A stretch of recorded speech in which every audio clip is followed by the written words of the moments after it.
Prime Minister Philip J. Pierre has again addressed the sharp rise in global crude oil prices, revealing that costs climbed to approximately US $105 per barrel over the weekend of March 14th and 15th amid the escalating conflict between the United States and Iran.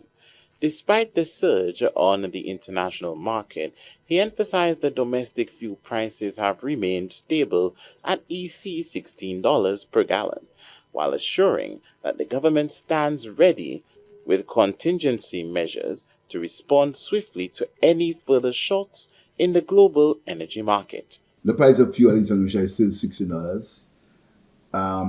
We are looking at the figures. You must realize when I configured my estimates, it was based on the price of fuel still at $16.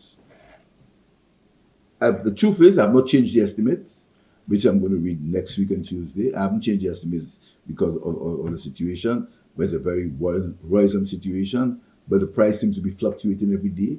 It seems to be high and low, but we are monitoring it. But the finance ministry is working on a what-if situation. The Prime Minister reminds St. Lucians that the matter remains beyond the control of the government, underscoring the administration's limited ability to directly influence the changes. I can tell you that we have to understand that's one other time that we have no control over what's happening abroad.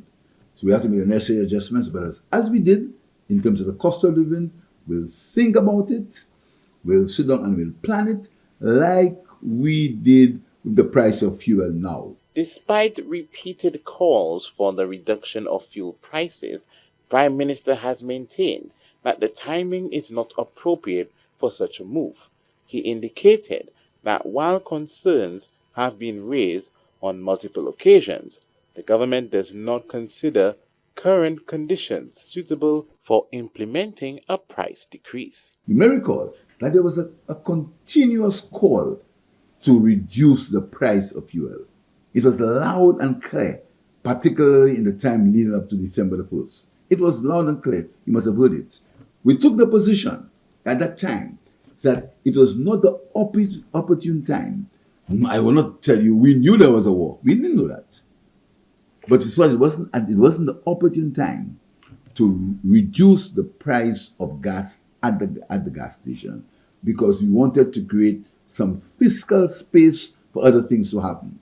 This is why in the upcoming estimates we're going to have a primary surplus. As the government continues to monitor the situation, preparations are ongoing to address potential developments and determine the appropriate course of action in the period ahead.